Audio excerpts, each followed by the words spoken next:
ಸಭ್ಯತೆಯನ್ನು ಮೀರಿ ಯಾರೂ ಕೂಡ ನಡ್ಕೊಳ್ಬಾರ್ದು. ಸಾರ್ವಜನಿಕರು ಇವತ್ತಿನ ದೃಶ್ಯ ಮಾಧ್ಯಮದ ಮುಖಾಂತರ ಎಲ್ಲದನ್ನೂ ಕೂಡ ವೀಕ್ಷಣೆ ಮಾಡ್ತಾನೆ ಇರ್ತಾರೆ. ಸಭ್ಯತೆ ಎನ್ನುವಂಥದ್ದು ಎಲ್ಲ ಮನುಷ್ಯರಿಗೂ ಕೂಡ ಇರಬೇಕು. ವಿಚಾರ ಆಧಾರವಾಗಿ ಮಾತಾಡಬೇಕೇ ವಿನಃ ವೈಯಕ್ತಿಕವಾದಂಥ ಟೀಕೆಗಳು, ವೈಯಕ್ತಿಕವಾದಂಥ ಸಭ್ಯತೆಯನ್ನು ಮೀರಿ ಮಾತನಾಡುವಂಥದ್ದು ಮತ್ತು ನಾವು ಆಡಳಿತ ಪಕ್ಷದಲ್ಲಿದ್ದೀವಿ ಎನ್ನುವ ಕಾರಣಕ್ಕೋಸ್ಕರ ದ್ವೇಷಗಳನ್ನು ಮಾಡ್ತಾ ವ್ಯಕ್ತಿಗಳನ್ನು ಟಾರ್ಗೆಟ್ ಮಾಡುವಂಥ ಪ್ರವೃತ್ತಿ ಈ ಸರ್ಕಾರದಲ್ಲಿ ಹೆಚ್ಚಾಗಿದೆ. ಸಾರ್ವಜನಿಕ ಬದುಕಿನಲ್ಲಿ ಇದೆಲ್ಲದನ್ನು ಕೂಡ ಎಚ್ಚರಿಕೆಯಿಂದ ಗಮನಿಸಬೇಕು. ಇದು ಒಳ್ಳೆಯದಲ್ಲ. ಇವತ್ತು ಅವರು ಆಡಳಿತದಲ್ಲಿರ್ತಾರೆ, ನಾಳೆ ನಾವು ಆಡಳಿತದಲ್ಲಿರ್ತೀವಿ. ಯಾವ ಸಂದರ್ಭದಲ್ಲೂ ಕೂಡ ಈ ರೀತಿಯಾದಂಥ ಸಭ್ಯತೆಯ ಮೀರಿದ ವರ್ತನೆ ಅಥವಾ ವೈಯಕ್ತಿಕ ದ್ವೇಷದ ರಾಜಕಾರಣ ಒಳ್ಳೆಯದಲ್ಲ ಅಂತ ನನ್ನ ಅನಿಸುತ್ತೆ. ನಾನು ಇದನ್ನು ಮೊನ್ನೆ ಸ್ಪಷ್ಟ ಮಾಡಿದ್ದೇನೆ. ನಿಮ್ಮ ಪ್ರಶ್ನೆಗೆ ಉತ್ತರ ಸೇರಿಸ್ಕೊಂಡು ಉಪಚುನಾವಣೆಯ ಬಳಿಕ ಈ ಸರ್ಕಾರದಲ್ಲಿ ಮುಖ್ಯಮಂತ್ರಿಯ ಸ್ಥಾನವನ್ನು ಸಿದ್ದರಾಮಯ್ಯ ಕಳ್ಕೊಳ್ತಾರೆ.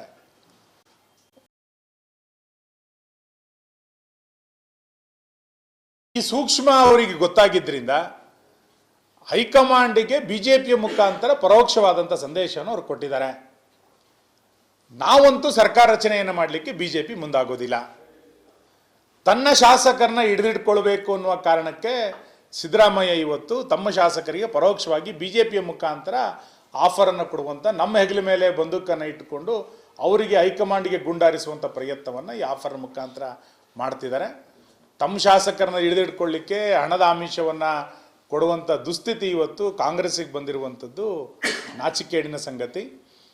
ಅವರು ತಮ್ಮ ಕುರ್ಚಿಯನ್ನು ಉಳಿಸ್ಕೊಳ್ಳಿಕ್ಕೆ ಹಿಂದುಳಿದ ವರ್ಗದ ಅಸ್ತ್ರ, ಅಹಿಂದದ ಅಸ್ತ್ರ, ಇವತ್ತು ಹಣದ ಆಫರ್ನ ಅಸ್ತ್ರ, ಇದೆಲ್ಲದನ್ನು ಕೂಡ ಸಿದ್ದರಾಮಯ್ಯ ಬಳಸ್ಕೊಳ್ತಾ ಇದ್ದಾರೆ ಅಷ್ಟೇ.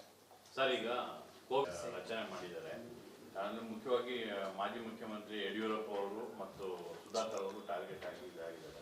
ಅದ್ರ ಬಗ್ಗೆ ನಿಮ್ಮ ಪ್ರತಿಕ್ರಿಯೆ ಏನು ಸರ್? ಅಲ್ಲ, ಕೋವಿಡ್ ಸಂದರ್ಭದ ಪರಿಸ್ಥಿತಿ ಇವತ್ತು ಭಾಳ ನೆಮ್ಮದಿಯಿಂದ ಇದ್ದೀವಿ ನಾವು. 2019 ಡಿಸೆಂಬರ್ ಅಥವಾ 2020 ಜನವರಿ ಆಸ್ಪಾಸ್ನಲ್ಲಿ ಮಾಸ್ಕ್ ಸಮೇತ ಸಿಗ್ತಿರ್ಲಿಲ್ಲ. ನನಗೆ ಗೊತ್ತು, ನಮ್ಮ ಕ್ಷೇತ್ರದಲ್ಲಿ ಮಾಸ್ಕ್ಗಳನ್ನು ಸ್ವಸಹಾಯ ಸಂಘಗಳ ಮುಖಾಂತರ BJP ಮಹಿಳಾ ಮೋರ್ಚಾದ ಕಾರ್ಯಕರ್ತರು ಹೊಲ್ದು ನಾವು ಜನಗಳಿಗೆ ಕೊಟ್ವಿ. ಸ್ಯಾನಿಟೈಸರ್ಗಳಿಗೆ ಇರಲಿಲ್ಲ ಕೈಯಲ್ಲಿ. ಇಂಥ ಪರಿಸ್ಥಿತಿನಲ್ಲಿ ಅವತ್ತು ಹೆಚ್ಚುವರಿ ಖರೀದಿಗಳನ್ನು ದೊಡ್ಡ ಪ್ರಮಾಣದಲ್ಲಿ ಕರ್ನಾಟಕ ಮಾತ್ರ ಅಲ್ಲ, ಜಗತ್ತಿನ ಎಲ್ಲ ರಾಷ್ಟ್ರಗಳು ಕೂಡ ಬೇರೆ ಬೇರೆ ಸಂದರ್ಭಗಳಲ್ಲಿ ಖರೀದಿ ಮಾಡಿದ್ದಾರೆ. ಇದು ಅಗತ್ಯಕ್ಕಿಂತ ಹೆಚ್ಚಿನ ಬೆಲೆಯನ್ನು ಕೊಟ್ಟು ಖರೀದಿ ಮಾಡಿದ್ವಿ ಅಂತ ಆರೋಪ ಮಾಡ್ತಾ ಇರುವಂಥದ್ದು ಸರಿಯಲ್ಲ. SIT ತನಿಖೆ ಮಾಡಿದರೆ ತನಿಖೆ ಆಗಲಿ, ನಾವು ಯಾವ ತನಿಖೆಯನ್ನು ಕೂಡ ವಿರೋಧ ಮಾಡ್ತಾ ಇಲ್ಲ. ಆದರೆ ಕೋವಿಡ್ನ ಸಂದರ್ಭದ ಪರಿಸ್ಥಿತಿಯನ್ನು ಅವರು ಅರ್ಥ ಮಾಡ್ಕೊಳ್ಬೇಕು. ಅವತ್ತು ಮಾಸ್ಕನ್ನು ಪ್ರಾರಂಭವಾಗಿ ವ್ಯಾಕ್ಸಿನ್ ತನಕ ಎಷ್ಟು ಪ್ರಮಾಣದ ಕೊರತೆಗಳಿತ್ತು ಜನಮಾನಸದ ನಡುವೆ, ಅದನ್ನು ಸಾರ್ವಜನಿಕರು ಹೇಗೆ ಹೊಂದಿಸಿದ್ರು ಮತ್ತು ಸರ್ಕಾರವು ಕೂಡ ಹೇಗೆ ಅದನ್ನು ನಿಭಾವಣೆ ಮಾಡಿದೆ ಎನ್ನುವಂಥದ್ದನ್ನು ಒಂದ್ಸರಿ ನೆನಪು ಮಾಡ್ಕೊಳ್ಬೇಕು. 1,80,000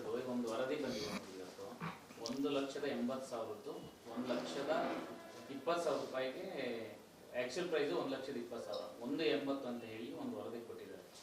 ಅಂದ್ರೆ ಆ ಪರಿಸ್ಥಿತಿ ತಕ್ಕಂತೆ ಹೆಚ್ಚುವರಿ ಕೊಡೋದಕ್ಕೆ ಸಹಜ. ಈಗ ನೀವು ಅವಾಗ PP ಕಿಟ್ಗಳನ್ನು ತಯಾರು ಮಾಡ್ತಾ ಇದ್ದಂಥ ಫ್ಯಾಕ್ಟ್ರಿಗಳೇ ಕರ್ನಾಟಕದಲ್ಲಿ 1-2 ಇತ್ತು. ನಾವು ಅನಿವಾರ್ಯವಾಗಿ ಬೇರೆ ಬೇರೆ ರಾಜ್ಯಗಳಿಂದ ಅಥವಾ ಬೇರೆ ಬೇರೆ ದೇಶಗಳಿಂದ PP ಕಿಟ್ಗಳನ್ನು ಪರ್ಚೇಸ್ ಮಾಡುವಂಥ ಪರಿಸ್ಥಿತಿ ಇತ್ತು. PP ಕಿಟ್ ಇಲ್ಲದೆ ವೈದ್ಯರು ಅಥವಾ ನರ್ಸ್ಗಳು ಹೋಗೋಕ್ಕೆ ತಯಾರಿರಲಿಲ್ಲ. ಇಂಥ ಪರಿಸ್ಥಿತಿನಲ್ಲಿ ಅವತ್ತು ಹೆಚ್ಚುವರಿ ಬೆಲೆಯನ್ನು ಕೊಟ್ಟು ತಗೋಬರೋದು ಅನಿವಾರ್ಯ ಆಗಿತ್ತು ಅವತ್ತಿನ ಸ್ಥಿತಿಗೆ. ಇವತ್ತು ತಯಾರಿಕೆ ದೊಡ್ಡ ಪ್ರಮಾಣದಲ್ಲಿ ಇರ್ಬೋದು. ನಾನು ಅದಕ್ಕೆ ಉದಾಹರಣೆ ಹೇಳಿದ್ದು, ಮಾಸ್ಕ್ ಸಮೇತ ಇರಲಿಲ್ಲ. ಜನರಿಗೆ ಎಷ್ಟು ಬೇಕೋ ಅಷ್ಟು ಮಾಸ್ಕ್ ಸಮೇತ ನಮ್ಮ ರಾಜ್ಯದಲ್ಲಿ ಅಥವಾ ನಮ್ಮ ದೇಶದಲ್ಲಿ ಇರಲಿಲ್ಲ. ಅದನ್ನು ಹೊಂದಿಸ್ಕೊಂಡು ಮಾಡಿದೆ. ಅದನ್ನು ಹಗರಣ ಅಂತ ಅವ್ರು ಬಿಂಬಿಸಿದ್ರೆ, ಆದರೆ ಕೋವಿಡಿನ ಸಂದರ್ಭದ ಪರಿಸ್ಥಿತಿನ ಎಷ್ಟು ಚೆನ್ನಾಗಿ ನಿಭಾಯಿಸ್ತು ರಾಜ್ಯ ಸರ್ಕಾರ ಮತ್ತು ಕೇಂದ್ರ ಸರ್ಕಾರ ಎರಡೂ ಕೂಡ. ಇದನ್ನು ಒಂದ್ಸರಿ ನೆನಪು ಮಾಡ್ಕೋಬೇಕು. ಅವತ್ತಿಂದು ಎಲ್ಲರಿಗೂ ಕೋವಿಡ್ ಬಂದಿತ್ತು ತಾನೆ, ಎಲ್ಲರೂ ಕೋವಿಡ್ ತುತ್ತಾದಂಥವ್ರು ನಾವೆಲ್ಲರೂ ಕೂಡ. ಅದರಿಂದ ಹೊರಗೆ ಬಂದಿದ್ವಿ ಎನ್ನುವಂಥದ್ದೇ ಸಮಾಧಾನ. ಅದಕ್ಕೆ ಸಾರ್ವಜನಿಕರ ಸಹಭಾಗಿತ್ವ ಎಷ್ಟಿತ್ತೋ, ವೈದ್ಯಕೀಯ ವ್ಯವಸ್ಥೆ ಎಷ್ಟು ಸಹಕಾರ ಇತ್ತೋ, ಸರ್ಕಾರವೂ ಕೂಡ ಅಷ್ಟು ದೊಡ್ಡ ಪ್ರಮಾಣದಲ್ಲಿ ಸಹಕಾರವನ್ನು ಮಾಡಿದೆ. ಹಾಗೇನಿಲ್ಲ. ಯತ್ನಾಳ್ ಬಿಟ್ಟು BJP ಏನಿಲ್ಲ, ಉಳಿದವರು ಎಲ್ಲರೂ ಕೂಡ ಒಟ್ಟು ಸೇರಿಯೇ ಈ ವಕ್ಫಿನ ಇದೊಂದು ವಿಚಾರ, ಇದೊಂದು ಕಾಜ್, ಇದು ಕರ್ನಾಟಕದೊಂದು ದೊಡ್ಡ ಕಾಜು. ಇಷ್ಟು ದೊಡ್ಡ ಪ್ರಮಾಣದ ವ್ಯವಸ್ಥೆ ಇವತ್ತು ರೈತರ ವಿರುದ್ಧ ಬಿದ್ದಿದೆ. ಇದನ್ನು ಒಟ್ಟಾಗಿ ನಾವು ಎದುರಿಸ್ತೇವೆ. ಅದ್ರಲ್ಲಿ ಆ ಟೀಮು ಈ ಟೀಮು ಅಂತ ಏನಿಲ್ಲ, ಎಲ್ಲರೂ ಒಂದೇ ಟೀಮ್, 3 ಟೀಮ್ನಲ್ಲಿ ಮಾಡಿದೆ. 3 ಟೀಮ್ ಎಲ್ಲರೂ ಕೂಡ ಸೇರ್ಕೊಂಡಿದ್ದೀವಿ. ಹೊಂದಾಣಿಕೆ ಮಾಡಿಕೊಂಡು ಹೆಚ್ಚು ಜನ ರೈತರನ್ನ ಹೇಗೆ ತಲುಪೋದು ಅನ್ನೋದ್ರ ಬಗ್ಗೆ ಯೋಚನೆ. 3 ಇದ್ದಿದ್ದು 5 ಟೀಮ್ ಅಲ್ಲ, ಹೆಚ್ಚು ಜನ ರೈತರನ್ನ ತಲುಪಲಿಕ್ಕೆ ಬೇಕಾದಂಥ ವ್ಯವಸ್ಥೆಯನ್ನು ಮಾಡ್ಕೊಳ್ತಾರೆ.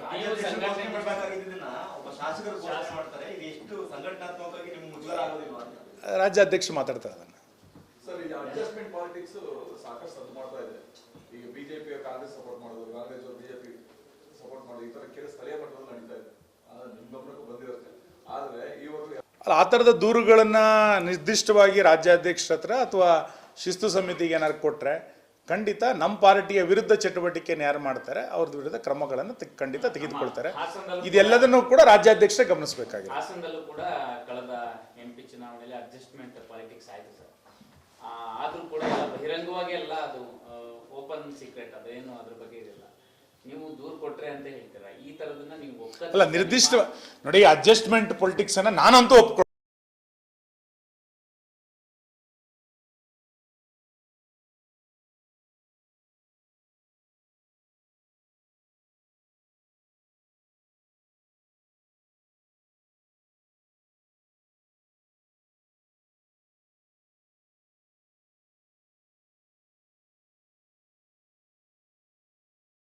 ಎಲ್ಲಕ್ಕಿಂತ ಹೆಚ್ಚಾಗಿ ಇದನ್ನು ಕಾರ್ಯಕರ್ತರು ಕೂಡ ಗಮನಿಸ್ತಾರೆ.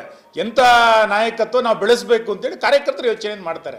ಅಡ್ಜಸ್ಟ್ಮೆಂಟ್ ಪೊಲಿಟಿಕ್ಸ್ ಕೊನೆಗೆ ಆಡಲೇಬೇಕಿದೆ, ಎಲ್ಲರೂ ಒಂದು ಹಂತದಲ್ಲಿ ಕೊನೆಗೆ ಆಡಲೇಬೇಕು. ಇಲ್ಲ ಅಂತಂದ್ರೆ ವಿಚಾರ ಹೆಂಗಾಗುತ್ತೆ? ಕ್ರಿಸ್ಟಿಯನ್ ಪಕ್ಷ ತುಂಬಾ ದೊಡ್ಡ ಪಕ್ಷ ಅಂತಿಲ್ಲ, ಇತರ ಪಕ್ಷದಲ್ಲಿ ಈ ತರ ನಡೀತಾ ಇದೆಯಲ್ಲ, ಗಮನಕ್ಕೆ ಗಮನಕ್ಕೆ ಬಂದಿದೆ. ಕಾಲಕ್ಕೆ ಅದು ನಿರ್ಣಯ ತಗೊಳ್ತೀವಿ. ಬಿಜೆಪಿ ಯಾವುದನ್ನು ಕೂಡ ಮೌನವಾಗಿ ನೋಡೋದಿಲ್ಲ, ಎಲ್ಲದನ್ನು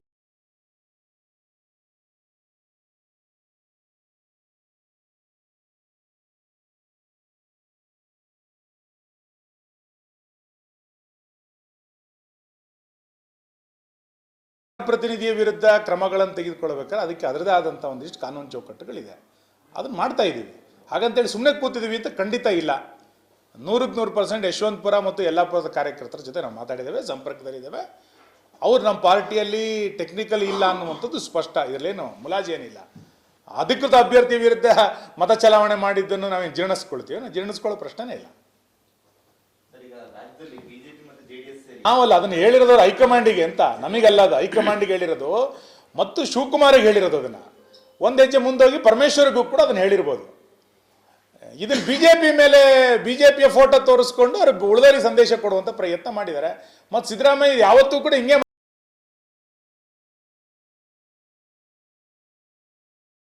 ಮಾಡ್ತಾ ಇರೋದಲ್ಲ. ತನ್ನ ಕುರ್ಚಿಯ ಅಭದ್ರತೆ ಹೈಕಮಾಂಡಿನಿಂದ ಮತ್ತು ಸಚಿವ ಸಂಪುಟದ ಸಹ ಉದ್ಯೋಗಿಗಳಿಂದ ಇವತ್ತು ಅವರಿಗೆ ಅಭದ್ರತೆ ಕಾಣ್ತಾ ಇದೆಯೇ ವಿನ ನಾವಂತೂ ಏನು ಹೇಳ್ತಾ ಇಲ್ಲ. ನಾವು ಹೇಳ್ತಾ ಇರುವಂಥದ್ದು ನೀವು ಹಗರಣಗಳನ್ನು ಮಾಡ್ತಾ ಇದ್ದೀರಿ, ಅದಕ್ಕೆ ಜಾಗ ಬಿಡಿ ಅಂತ. ಡಿಸೆಂಬರ್ 5ಕ್ಕೆ ಹಾಸನದಿಂದಲೇ ಸಿದ್ದರಾಮಯ್ಯ ಒಂದು ಸ್ವಾಭಿಮಾನಿ ಸಮಾವೇಶ ಎಲ್ಲಿದೆ ರೀ ಸ್ವಾಭಿಮಾನ ಅವರಿಗೆ? ಇಷ್ಟು ಕೇಸ್ ಹಾಕ್ಕೊಂಡು ಕೋರ್ಟಿಗೆಲ್ಲ ಇಷ್ಟೆಲ್ಲ ಓಡಾಟ ಮಾಡಿಕೊಂಡು ಒಬ್ಬ ಮುಖ್ಯಮಂತ್ರಿ ಲೋಕಾಯುಕ್ತರ ಮುಂದೆ ಕೈಕಟ್ಟು ನಿಂತ್ಕೊಳ್ತಾರೆ ಅಂದರೆ ಸ್ವಾಭಿಮಾನ ಇದೆ ಅಂತ ಅನ್ಸುತ್ತೇನೋ? ತನ್ನ ಇಡೀ ಕುಟುಂಬ ಸೈಟ್ ತಗೊಂಡು ವಾಪಸ್ ಕೊಟ್ಟ ನಂತರ ಸ್ವಾಭಿಮಾನ ಇದೆ ಅಂತ ಅನ್ಸುತ್ತೇನೋ? ಬೇರೆ ಎಲ್ಲ ಹಗರಣಗಳಲ್ಲಿ ಸಾಲು ಹಗರಣಗಳು 1.5 ವರ್ಷದಲ್ಲಿ ಬಂದಾಗಲೂ ಕೂಡ ನನಗೇನು ಗೊತ್ತಿಲ್ಲ ಅಂತಂದ್ರೆ ಅದಕ್ಕೆ ಸ್ವಾಭಿಮಾನ ಅಂತ ಕರೀತಾರೇನು? ಸ್ವಾಭಿಮಾನ ಅಂದ್ರೆ ಏನು ಅನ್ನೋದನ್ನ ಅವ್ರು ಯಾರ ಹತ್ರ